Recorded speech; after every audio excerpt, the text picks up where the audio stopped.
The National Assembly is set to begin debate on amendments to laws governing the conduct of elections and petitions arising from them tomorrow.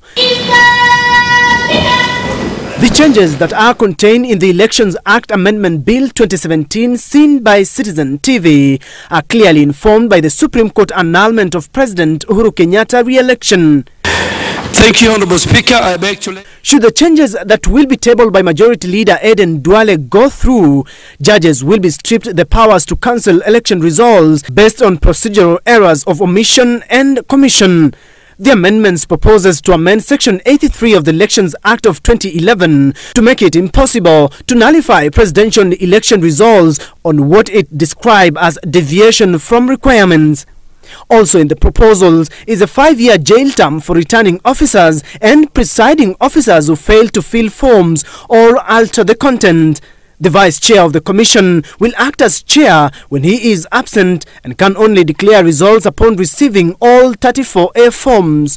Some of the changes to be introduced to the election laws, according to sources, include introducing a concurrent manual and electronic voting, whereby the manual voting system carries the day in case of failure of the electronic system. Live streaming of results at the polling stations to be introduced. However, the declaration of the final results shall not be on the basis of the live streaming. And in an apparent bid to lay to rest controversy on who should or should not be in the ballot of a repeat poll, the amendments clarify that only those who are actively involved in a petition will have a right to a second chance.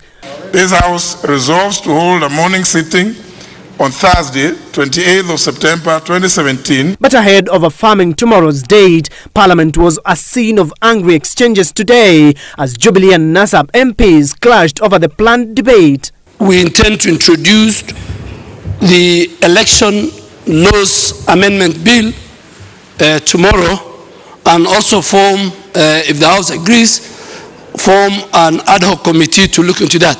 Because the Jubilee side, Mr. Speaker, have been meeting and they threatened the Supreme Court. So many threats, Mr. Speaker. This is not going to be moved in a good faith, Mr. Speaker. So my humble request, Mr. Speaker, we allow members to debate about this. This is a house of debate, Mr. Speaker. We don't want just to come here and just rubber stamp issues. This procedural motion has been brought in bad faith. The NASA made a resolution that its members should not attend the sitting of the National Assembly. The intention is to lock them out and kick them out because you'll have missed the 7 sittings. We are very sure that on 26th of next month, election will be there and Uhuru Kenyatta will be chosen as the President of the Republic of Kenya, Mr. Speaker. So I stand to oppose this motion that tomorrow the House should not discuss the motion. The National Assembly heads for a recess period later tomorrow.